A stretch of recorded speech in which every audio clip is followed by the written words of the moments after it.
De nuevo nuestro cordial saludo a cada uno de los que nos escuchan y nos miran por este medio.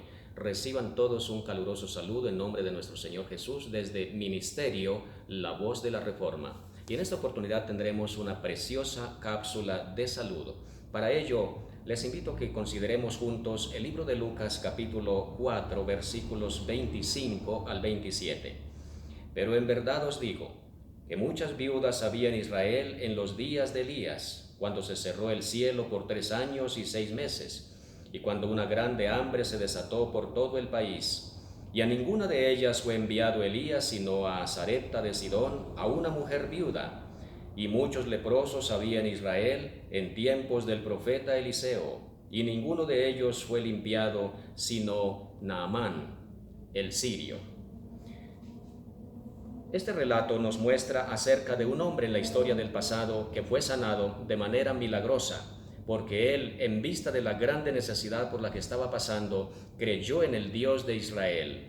Déjenme narrarles un poquito de Segunda de Reyes, capítulo 5, donde encontramos un relato precioso de una joven que fue llevada por los ejércitos de Siria a esa tierra, a la casa de Naamán concretamente, y esta niña de Israel servía a su señora, la esposa de Naamán. Esta niña resultó ser una misionera muy eficaz porque le dijo a su señora: si mi señor rogase al profeta de Dios que está en Samaria, él lo sanaría de su lepra. Siempre me impresionó mucho la convicción, la certeza, la seguridad que expresó esta niña cuando comunicó el mensaje de sanidad y salvación para esta familia, cuyo jefe de la casa estaba tremendamente enfermo.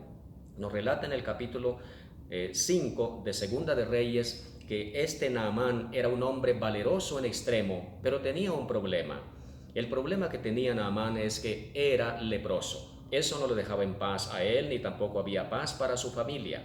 Así que, convencido de que podía haber una esperanza de sanidad para él, se dirigió a Israel. Primero pidió a su rey, al rey de Siria, autorización por escrito para ir a la tierra de Israel y buscar la sanidad.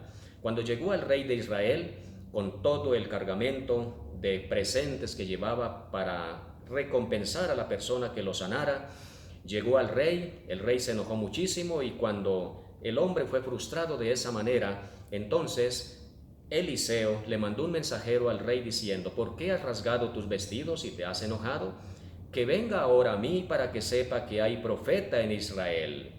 Entonces el hombre se dirigió ahora a la casa de Eliseo, y déjenme decirles que el hombre estaba cargado de donativos y presentes para recompensar a su benefactor. Llevaba 10 talentos de plata, que equivale a 340 kilogramos.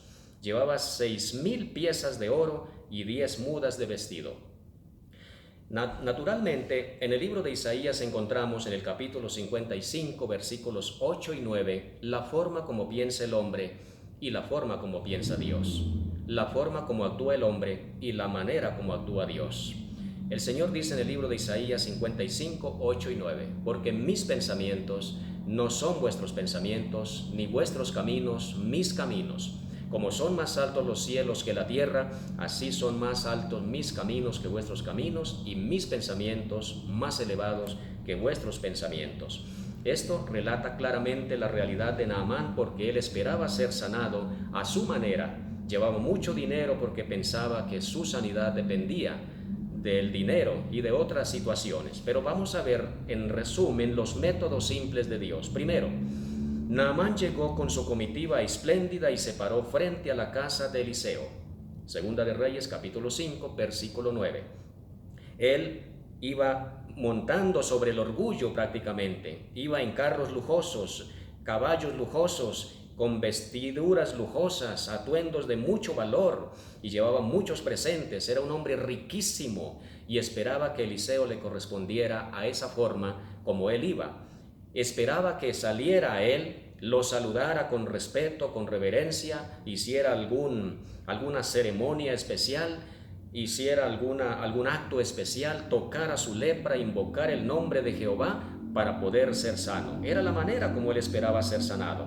Pero se frustró cuando Eliseo le envía un mensajero para decirle que debía ir a las aguas del Jordán, sumergirse al Jordán, en las aguas del Jordán, y luego ser sano. Eso, déjenme decirles que hirió mucho el orgullo de Naamán. En el verso 11 leemos que él se enojó muchísimo, se sintió ofendido y quiso regresarse a su tierra diciendo: si he de ser sano al meterme en las aguas de un río sucio como el Jordán, entonces mejor seré sano en un río de mi tierra. Allá están en Damasco el Habana y el Farfar, por ejemplo. En ellos podré sumergirme y ser sano. Eso demuestra una vez más la forma como él esperaba y ser sanado. Su orgullo estaba herido, su ego estaba ofendido y esperaba ser sanado no a la manera de Dios. Le costaba someterse a Dios. Sin embargo, sus argumentos expresaron incredulidad y decidió regresar a su tierra con su lepra. Pero había una lucha entre la fe, la duda, el orgullo y la necesidad. Por un lado quería ser sanado, pero por otro lado le costaba humillarse. Y es lo que el hombre necesita para ser justificado delante de Dios, para ser perdonado y también para ser sanado. Necesitamos someternos a la voluntad de Dios y rendir nuestra voluntad a la de Él.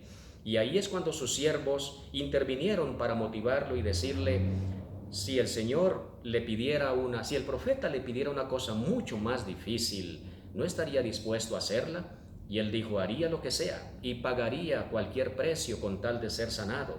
Ellos le dijeron: pues cuánto más fácil hacer esto que le ha pedido el profeta, como ir al Jordán y sumergirse allí.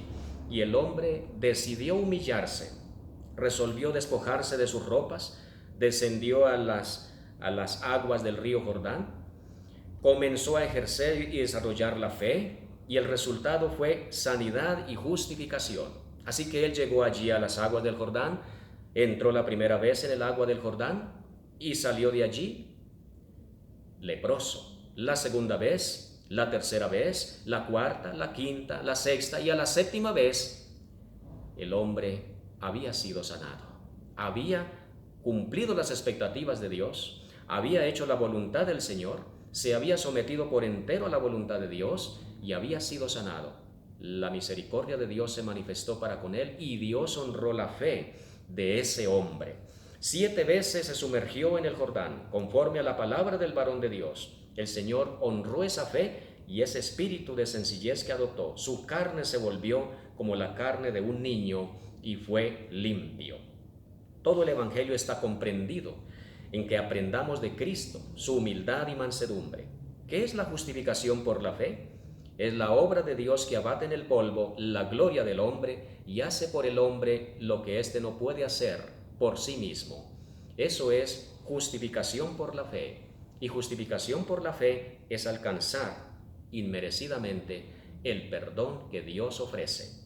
Cuando queramos ser sanos de cualquier enfermedad de la mente, del cuerpo o del alma, necesitamos primero confiar en Dios, reconocer que estamos necesitados, que somos indignos, que somos pecadores, pero reconocer que Dios es el médico de los médicos, que tiene poder para curar cualquier enfermedad, por difícil que sea. No importa que nuestro caso sea desesperado o desahuciado de los médicos, tenemos en el cielo el médico de los médicos que jamás perdió un caso.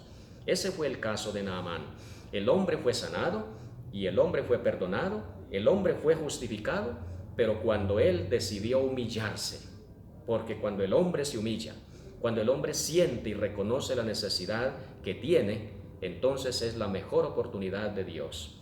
Que el Señor nos ayude, que Dios nos bendiga y pueda robustecer nuestra fe para que cuando haya una necesidad grande en la que todas las expectativas humanas fallan, cuando todos los recursos humanos fallan, es allí, justo allí, donde comienzan las provisiones de Dios. Que Dios nos bendiga y seamos hombres y mujeres de mucha fe y de un corazón noble, humilde y sencillo como el de un niño, para que veamos las proezas del Señor y la misericordia de Dios. Que Dios les bendiga grandemente. Hasta una próxima oportunidad.